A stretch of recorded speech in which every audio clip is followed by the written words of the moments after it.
Hello दोस्तों, कैसे हो आप लोग। मेरा नाम है सुख चपड़ा और आपका स्वागत है मेरे यूट्यूब चैनल पे। तो मैंने अपने पिछले वीडियो में बताया था कि कैसे मैथ की तैयारी करनी है और इस एक महीने में स्मार्टली पढ़ के 90+ मार्क्स स्कोर करने हैं। तो आज के इस वीडियो में मैं आपको बताऊंगा फिजिक्स के बारे में कि फिजिक्स की कैसे स्ट्रेटजी बनाए इस एक महीने के लिए और कैसे डेरिवेशंस और न्यूमेरिकल को स्मार्टली पढ़ें, कौन कौन से डेरिवेशन पढ़ें, किस चैप्टर के पढ़ें, उस सब के बारे में आज मैं आपको बताने वाला हूँ। तो स्टार्ट करते हैं वीडियो को। तो अगर हम फिजिक्स की बात करें तो इसमें 3 पार्ट हैं। पहला पार्ट है थ्योरी। इसमें आपका जितने भी डेफिनेशन है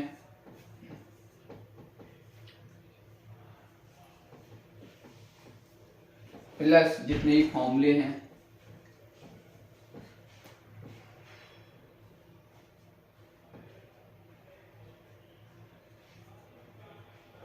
प्लस जितने भी थ्योरम है, थ्योरम मतलब प्रमेय, जैसे गॉस की प्रमेय हुई एम, ठीक है, और नियम है जैसे बायो सेवर्ट का नियम हुआ, ये सब आपका थ्योरी वाले पार्ट में आता है।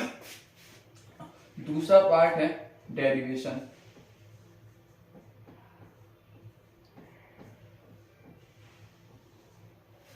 ठीक है, जिसमें सारे चैप्टर्स के डेरिवेशंस हैं। और इसके बाद जो लास्ट पार्ट है वो है न्यूमेरिकल्स का।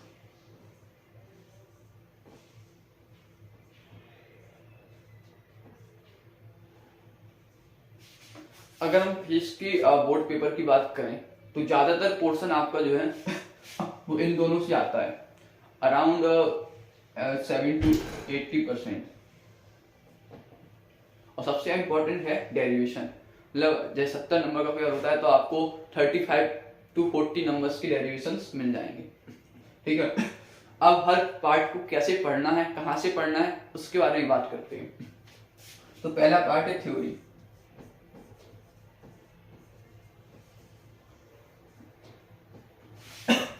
तो थ्योरी के लिए सबसे पहले आपको क्या करना है, जितने फॉर्मूले हैं वो सारे याद कर लेने हैं। ठीक है, जितने फॉर्मूले हैं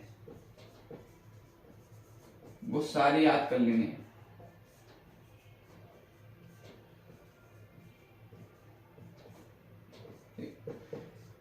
आप क्या कर सकते हैं जैसे मैंने मैथ की वीडियो में बताया था कि आप चैप्टर वाइज सारे फॉर्मूले लिख के एक रूम पे कहीं पे चिपका लीजिए, या फिर आप जो है कॉपी में लिख लिख के प्रैक्टिस कर सकते हैं, या फिर आप जैसे कोई फ्री टाइम है आपके पास सोने से पहले, या जैसे और भी फ्री टाइम है, आप चल रहे हैं नॉर्मली, वॉक कर रहे हैं, तो उस टाइम पे आप जो है ऐसे ही नॉर्मली दोहरा सकते हैं उसको। ठीक है, और फिर देख सकते हैं जो भी फॉर्मूला बोल गए उसको आप सब देख सकते हैं। तो सबसे पहले आपको फॉर्मूला याद होनी चाहिए, तो इसके लिए वही है कि आप फ्री टाइम पे रिवीजन करिए। ठीक है, इसके बाद जो आपका जो डेफिनेशन वाला पार्ट है, तो अगर आप देखेंगे कि जो फिजिक्स में जितनी भी डेफिनेशंस हैं वो ज्यादातर फॉर्मूला बेस है। मतलब आधे से, जब आपके सारे फॉर्मूले याद होंगे तो आधे से ज्यादा डेफिनेशन आपके फॉर्मूले से बन जाएंगे। जैसे फॉर एग्जाम्पल लेते हैं कि E बराबर F/Q होता है ना, विद्युत क्षेत्र की तीव्रता। तो अब इसका एक फॉर्मूला है, तो इसके फॉर्मूले से देखिए परिभाषा कैसे बनेगी। तो ये F/Q है, तो देखिए, तो विद्युत क्षेत्र की तीव्रता है तो विद्युत क्षेत्र में होगी, तो विद्युत क्षेत्र के भीतर एकांक कूलम आवेश पर लगने वाले वैद्युत बल को उस बिंदु पर विद्युत क्षेत्र की तीव्रता कहते हैं। यानी क्या है, उसी फॉर्मूले से हमने परिभाषा बना दी, कुछ हमें अलग से सोचना याद नहीं करना पड़ा। फिर से देख लीजिए, विद्युत क्षेत्र के भीतर किसी बिंदु एकांक कूलम आवेश पर लगने वाले विद्युत बल को उस बिंदु पर विद्युत क्षेत्र की तीव्रता कहते हैं। फिर इसके बाद फॉर्मूला आपको पता है, इसके बाद मात्रक लिखना है, तो मात्रक जो है आप इसी से बना सकते हैं, न्यूटन पर कूलम।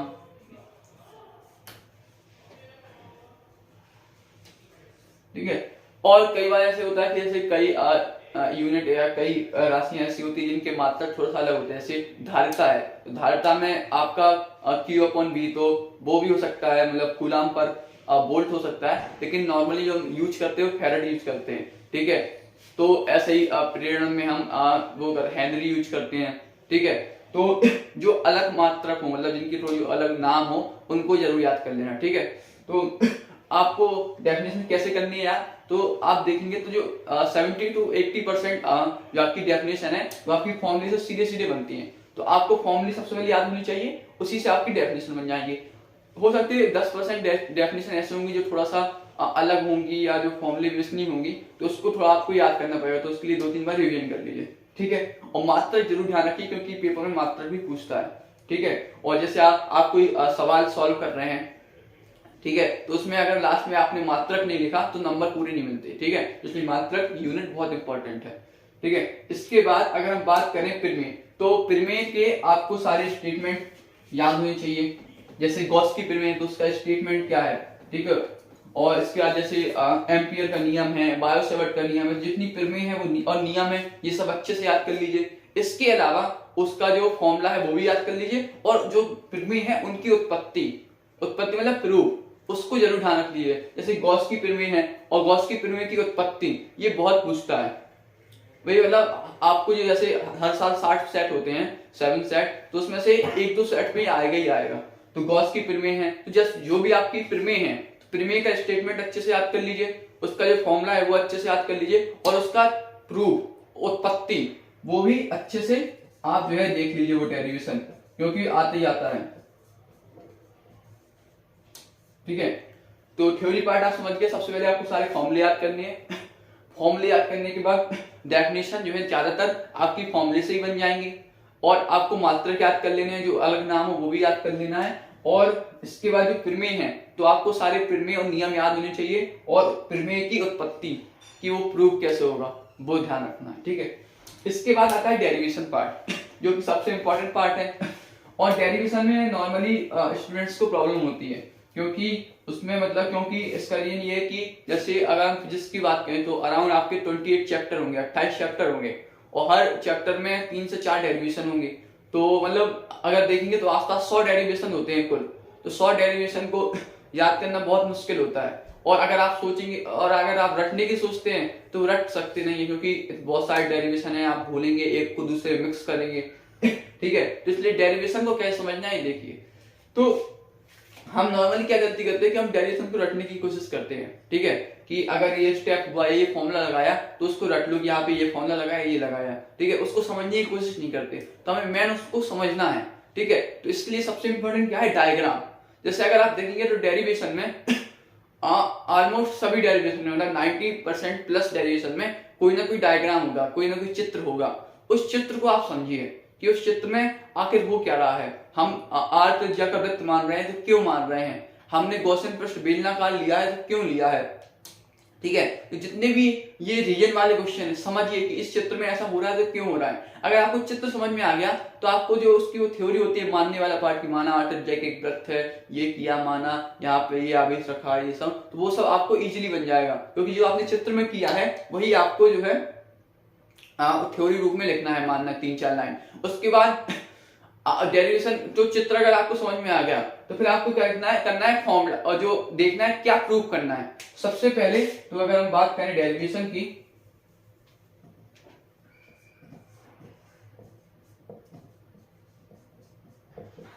सबसे पहले पार्ट आपको क्या करना है, आपको डायग्राम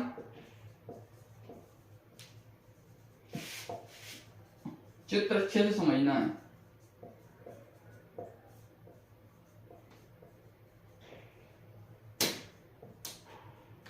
कि चित्र में हो क्या रहा है, हमने ये चीज मानी तो क्यों मानी, ठीक है।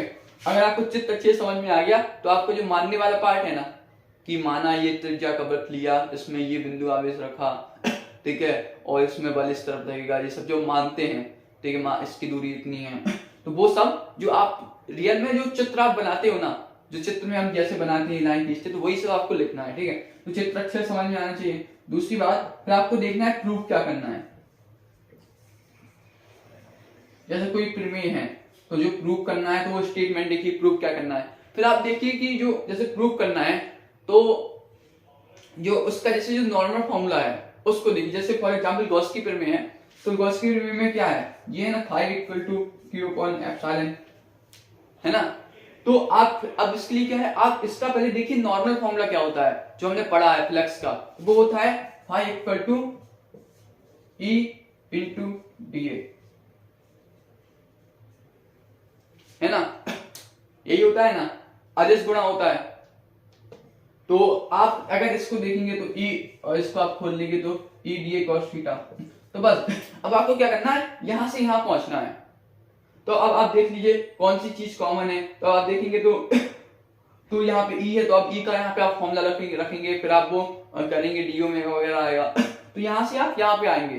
ठीक है, तो इसलिए आपको सबसे पहले देखना प्रूफ क्या करना है, फिर आप देखिए प्रूफ करना है उसका हमारे पास दूसरा फॉर्मूला है क्या, नॉर्मल। तो वो आपका जो फॉर्मूला होगा, फिर आप देखिए कौन कौन सी चीज सेम है उसको वैसे ही रहने दीजिए, कौन कौन सी चीज चेंज हुई है, तो जो चेंज हुई है उसका फॉर्मूला कोई ना कोई दूसरा होगा। जैसे यहाँ पे क्यू है, यहाँ पे ई है, यहाँ पे कहीं क्यू नहीं है ना, एप्सिलॉन नॉट भी नहीं है, तो ई का कोई फॉर्मूला होगा। ई का कोई फॉर्मूला है ना, 1/4 pi epsilon not q upon r square, 1/4 pi epsilon not q upon r square. तो आप देखेंगे तो इसमें क्यू और एप्सिलॉन नॉट दोनों है, यानी कि बाकी चीज गायब होगी। ठीक है ना, बाकी चीज को हमें चेंज करना है बस। तो वही है कि आपको देखना है क्या प्रूव करना है और उसका नॉर्मल फॉर्मूला क्या है, फिर दोनों को कंपेयर करिए कि क्या क्या सेम है। ठीक है, उसको सेम रखिए, क्या क्या चेंज करना है उसका दूसरा फॉर्मूला होगा, तो फॉर्मूला को लेके कीजिए और दूसरे फॉर्मूले को यूज कीजिए।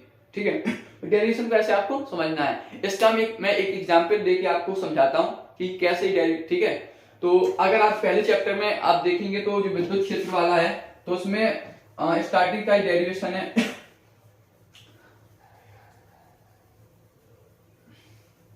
वैद्युत द्विध्रुव द्वारा अक्षीय स्थिति में वैद्युत क्षेत्र की तीव्रता, है ना, ये डेरिवेशन है अक्षीय निरक्षीय का। तो अक्षीय में तो उसका मैं देखिए जो स्टेटमेंट है उसी से पूरा डेरिवेशन करता हूँ। ठीक है, तो स्टेटमेंट मतलब जो आपका वो है क्या, डेरिवेशन का नाम वैद्युत द्विध्रुव द्वारा। तो एक वैद्युत द्विध्रुव लेते हैं, क्योंकि थोड़ा सा डेरिवेशन बड़ा होगा, तो इसको मैं यहाँ पे थोड़ा सा मिटा दें।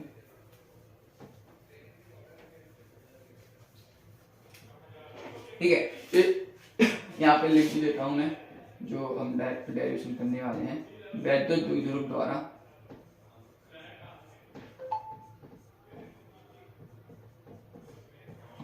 अक्षीय स्थिति में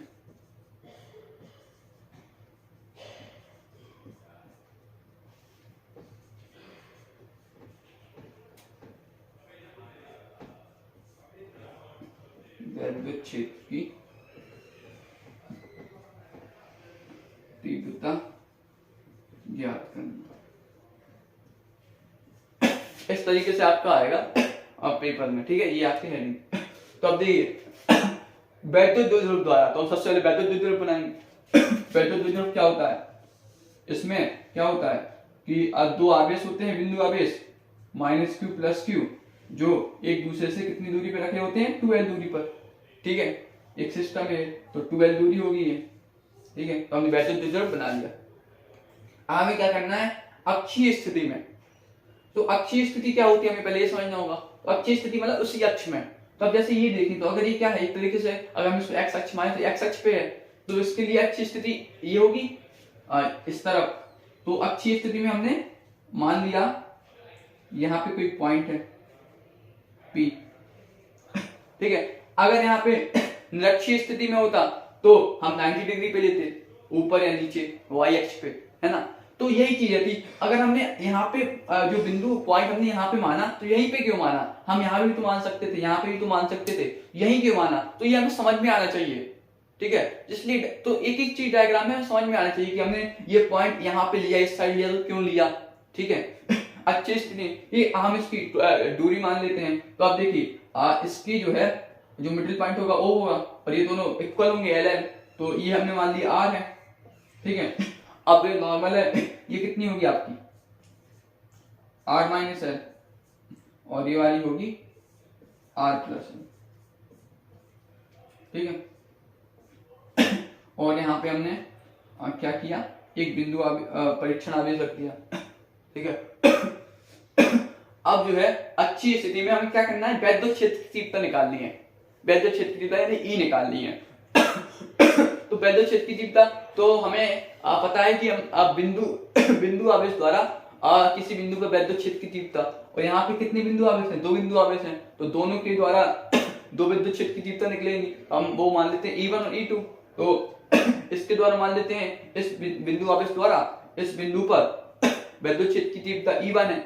अब हमें अभी क्वेश्चन आएगा कि E1 है, तो E1 क्या है? सदिश है विद्युत क्षेत्र की तीव्रता, है ना। ई पे हम अगर आप देखेंगे तो सदिश वेक्टर लगाते हैं तो उसकी कोई डायरेक्शन होगी, तो किस डायरेक्शन में विद्युत क्षेत्र की तीव्रता होगी? E1 यहाँ पे होगी, यहाँ पे होगी, यहाँ पे होगी, यहाँ पे होगी, या किसी और डायरेक्शन में होगी। तो हमें ये पता है, तो अब हम कैसे करना है, तो हम कैसे निकाले? तो अगर हमने ऐसे भी फॉर्मूला बताया था आपको, E बराबर F1Q होता है ना। F1Q मतलब वही कि एकांक कूलम आवेश पर लगने वाला बल। तो एक तरीके से अगर हम कहें तो ये बल है ना, एकांक कूलम आवेश पर, तो ये बल है एक तरीके से। अच्छा, तो अब बल किस तरफ लग रहा? तो आप देखेंगे यहाँ पे प्लस आवेश है, जहां भी प्लस है तो प्लस प्लस के बीच क्या होगा? रिपल्सन, प्रतिकर्षण होगा कि आकर्षण होगा? प्रतिकर्षण होगा। तो बल किस साइड लगेगा? इस साइड, है ना। ये प्लस है और ये भी प्लस है, तो क्या होगा? ये दूर हटेंगे तो इस पे इस बल किस साइड लगेगा? इस साइड। तो आपका जो E1 होगा वो इस डायरेक्शन में होगा, ठीक है। अब जो E2 है जो -Q के द्वारा होगा वो आपका इस डायरेक्शन में होगा। क्यों होगा? क्योंकि यहाँ माइनस है, यहाँ प्लस है, तो आकर्षण होगा, ये अपनी तरफ खींचेगा। तो हमें समझ में आना चाहिए कि E1 और E2 इस डायरेक्शन में ही क्यों है, अलग अलग डायरेक्शन में क्यों है, ये एक ही डायरेक्शन में क्यों नहीं है। समझ में आया? अब इसके बाद हमें निकालना है विद्युत क्षेत्र की तीव्रता। तो यहाँ पे हमें परिणामी तीव्रता निकालनी है, और दो तीव्रताएं हैं दो आवेशों द्वारा, E1 और E2, तो हमें परिणामी तीव्रता निकालनी है। तो E, अब एक क्वेश्चन होगा कि परिणामी तीव्रता कैसे निकालें। तो हमने पढ़ा है 11 में पढ़ा होगा कि दो सदिशों का जो है परिणामी निकालना है, और अगर वो अपोजिट डायरेक्शन में, विपरीत डायरेक्शन में हो, विपरीत दिशा में हो, तो हम घटाते हैं, एक दिशा में हो तो जोड़ते हैं, है ना, पढ़ा था ना। तो यहाँ पे क्या है? अपोजिट डायरेक्शन में है, विपरीत दिशा में है, तो हम यहाँ क्या करेंगे? घटाएंगे। लेकिन अब क्वेश्चन ये आएगा कि E1 से E2 को घटाए कि E2 से E1 को, है ना। तो इसके लिए ये बताना चाहिए कि E1 बड़ा है कि E2, तो अब वो कैसे पता होगा? तो यहाँ पे आप दो तरीके से सोच सकते हैं, एक तो कॉन्सेप्चुअल वाइज, एक फॉर्मूला वाइज। आप फॉर्मूला वाइज देखेंगे तो E इक्वल टू क्या होता है? 1/4 pi epsilon Q upon R square. तो E अगर आप देखेंगे तो R के क्या है? इनवर्स प्रोपोर्शनल है ना। अगर इसको हम क्या बोलते हैं? व्युत्क्रमानुपाती है ना, E और R के, यानी कि अगर R बढ़ेगा तो E घटेगा, है ना। तो अगर आप देखेंगे तो यहाँ पे डिस्टेंस ये ज्यादा है कि ये ज्यादा है? तो ये ज्यादा है, तो अगर R बड़ी होगी तो E कम होगा, यानी कि इसका जो E1 होगा वो बड़ा होगा, E2 छोटा होगा, क्योंकि डिस्टेंस E1 की कम है ना। या अगर आप फॉर्मूला वाइज नहीं देखना चाहे तो कॉन्सेप्चुअल वाइज ऐसे देख सकते हैं कि जो बल होता है, ठीक है, यहाँ पे इसका लग रहा है, बल लग रहा है एक कूलम आवेश पे, तो अगर दो आवेश पास में होंगे तो ज्यादा बल लगेगा, या दूर दूर होंगे तो ज्यादा बल लगेगा? जब पास पास होंगे ऑब्वियसली, तो यहाँ पे पास पास है, तो यहाँ पे इसलिए E1 बड़ा है, ठीक है। तो आप दोनों तरीके से सोच सकते हैं, चाहे फॉर्मूला वाइज देख लीजिए या कॉन्सेप्चुअल वाइज, E1 बड़ा है कि E2। तो हम क्या कर देंगे? नॉर्मली E1 माइनस E2 कर देंगे। फिर आप जो E1 की वही वैल्यू रखेंगे 1/4 पाई एप्सिलॉन Q अपॉन, यहाँ पे दूरी हो जाएगी R माइनस L स्क्वायर। फिर आप वो पूरा सॉल्व करेंगे, यहाँ पे R प्लस L स्क्वायर को पूरा सॉल्व करेंगे, ठीक है। फिर यहाँ बीच में आपका यूज होगा P बराबर 2QL, और फिर लास्ट में आपका डेरिवेशन आ जाएगा 1/4 pi epsilon 2P upon R, है ना। तो अगर आप तो क्या है, अगर आप इस डेरिवेशन में हमने देखें तो मैं नहीं समझना डायग्राम, अगर हमें समझ में आ जाए तो बन जाएगा।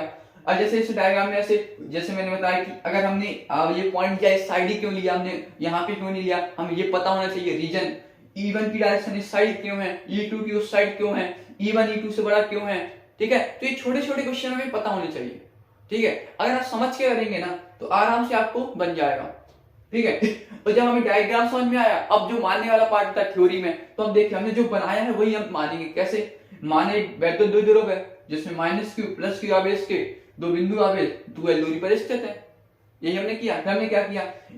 माना इसके मध्य बिंदु O से अक्षीय स्थिति में R मीटर दूरी पर एक बिंदु P है, बिंदु P पर अपरिक्षण धनावेश Q0 स्थित है, ठीक है। इसके बाद हमें क्या करना था? वैद्युत क्षेत्र की तीव्रता निकालनी थी। अब दो बिंदु आवेश हैं तो दो E1 E2 होंगे, तो हमने क्या किया? माना बिंदु आवेश प्लस Q द्वारा बिंदु P पर उत्पन्न वैद्युत क्षेत्र की तीव्रता E1 है और माइनस Q द्वारा उत्पन्न वेक्टर क्षेत्र की तीव्रता E2 है।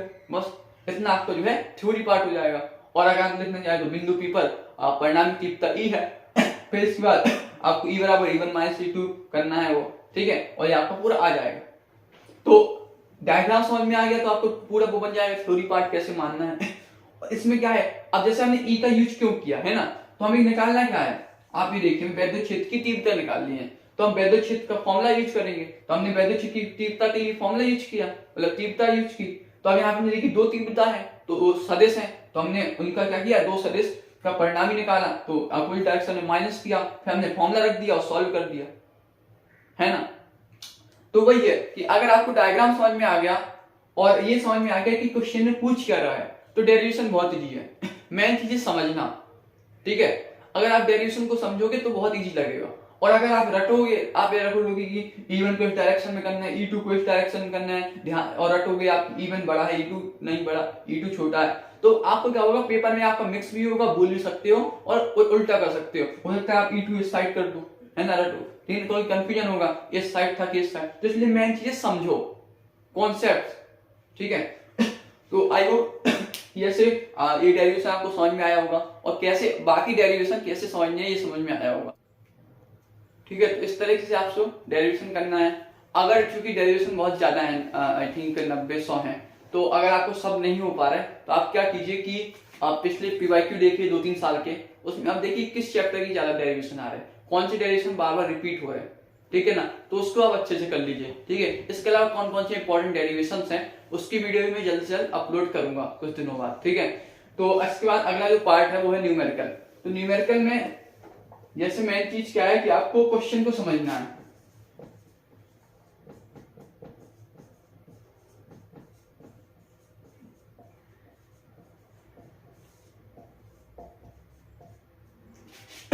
ठीक है। क्वेश्चन पूछ क्या रहा है, उसने क्या क्या दिया है, ठीक है, और फिर आपको और एक दो फॉर्मूले यूज करके उसको निकालना है।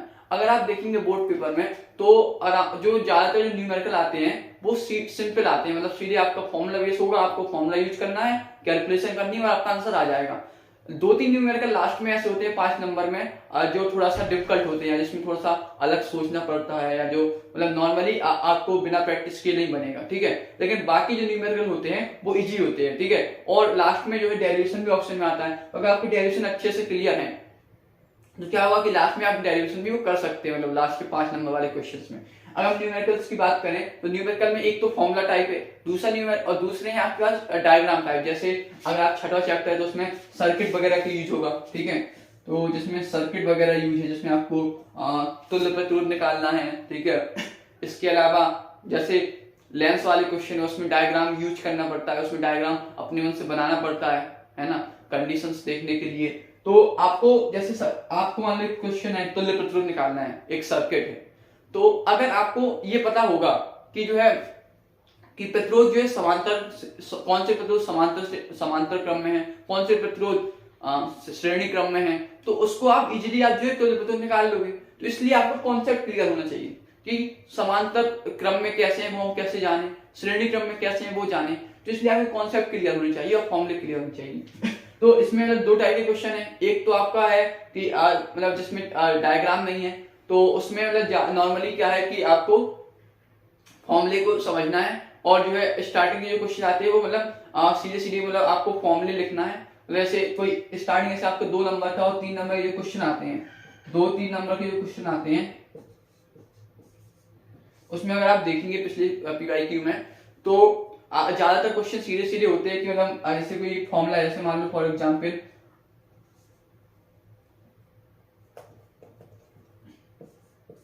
फाइव E cos थीटा वाला है, ठीक है, ये है, तो वो क्या करेगा, आपको A की वैल्यू दे देगा, ठीक है, थीटा की वैल्यू दे देगा, E की वैल्यू नहीं देगा, वो E की वैल्यू आपको दे देगा Q और R स्क्वायर की वैल्यू,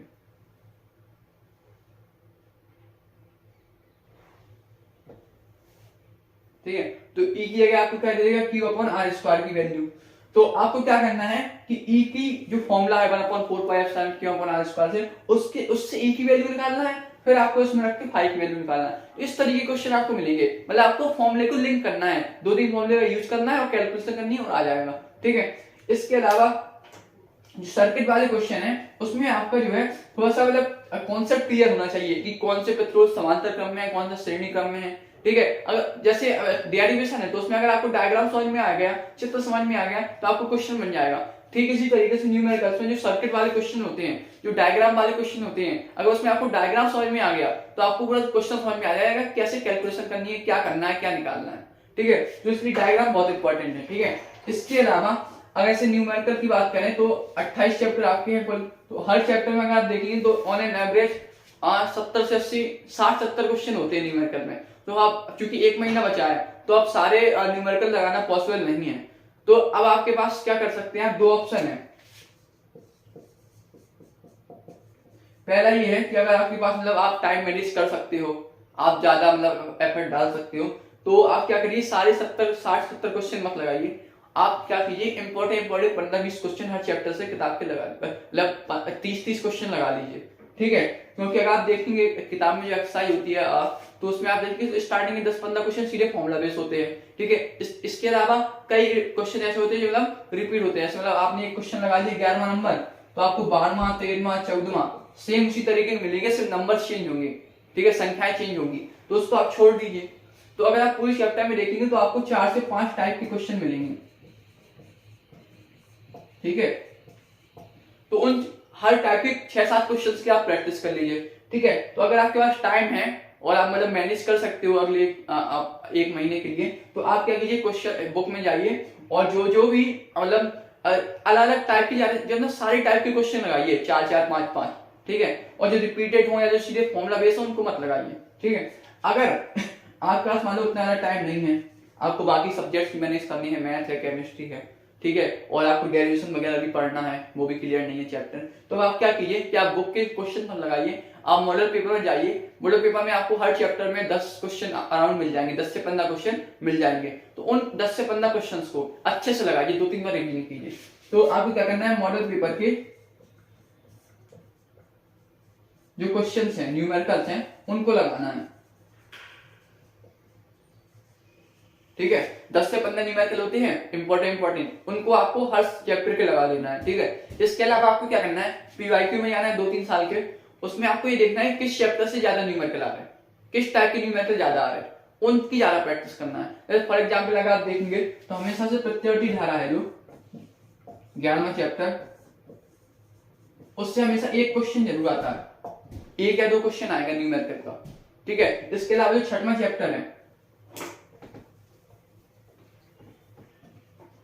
जो 6वां चैप्टर है किरचॉफ का नियम वाला, सेल वाला, उससे एक क्वेश्चन आता है, ठीक है। तो इस तरीके से आप देखेंगे तो कुछ चैप्टर ऐसे हैं हर साल न्यूमेरिकल आता ही आता है, 8-10 क्वेश्चन होंगे, 8-10 चैप्टर होंगे, इससे न्यूमेरिकल आता है। तो आप जो इंपॉर्टेंट चैप्टर हैं उनके जिससे ज्यादा न्यूमेरिकल आते हैं उनके ज्यादा लगाइए, उनका ज्यादा रिवीजन कीजिए। तो इस तरीके से आपको न्यूमेरिकल की प्रैक्टिस करनी है, ठीक है। तो इस तरीके से आपको पूरी फिजिक्स की प्रैक्टिस करनी है, प्रिपरेशन करनी है अगले एक महीने के लिए। सबसे पहले आपने थ्योरी पार्ट को अच्छे से क्लियर करिए, कॉन्सेप्ट क्लियर होनी चाहिए, फॉर्मूले सारे याद कर लो, फॉर्मूले से आपकी डेरिवेशन बन जाएंगे, प्रमेय के सारे स्टेटमेंट याद कर लो, ठीक है। उनकी उत्पत्ति जो प्रूफ होता है वो जरूर आता है तो वो याद कर लीजिए। डेरिवेशन को मैंने समझने की कोशिश कीजिए डायग्राम से, ठीक है, डायग्राम को मैंने समझने की कोशिश कीजिए, ठीक है। इसके अलावा जो इंपॉर्टेंट डेरिवेशन है तो आप पीवाईक्यू में देख लीजिए किस चैप्टर ज्यादा डेरिवेशन पूछे जा रहे हैं, उनके रिवीजन ज्यादा कीजिए। और न्यूमेरिकल्स में सेम चीज, आप क्वेश्चन को समझिए क्या पूछ रहा है, और जो जिसमें डायग्राम हो उस डायग्राम को समझिए, ठीक है। इसके अलावा जो है आपको न्यूमेरिकल देखने किस चैप्टर की ज्यादा आ रहा है तो पीवाईक्यू में आप देखिए उनकी ज्यादा प्रैक्टिस कीजिए। तो इस तरीके से आपको फिजिक्स की प्रिपरेशन करनी है। इसके अलावा अदर सब्जेक्ट जैसे केमिस्ट्री और इंग्लिश का इनकी प्रिपरेशन कैसे करनी है तो उसकी वीडियो भी जल्द से जल्द अपलोड होगी, तो आप बने जुड़े रहिए। और अगर कोई भी डाउट्स हो तो कमेंट सेक्शन में आप पूछ सकते हैं। इसके अलावा आप इंस्टाग्राम पे भी मैसेज कर सकते हैं, लिंक चैनल की डिस्क्रिप्शन में है। और अगर वीडियो पसंद आई हो तो लाइक करें, दोस्तों के साथ शेयर करें। Thank you very much.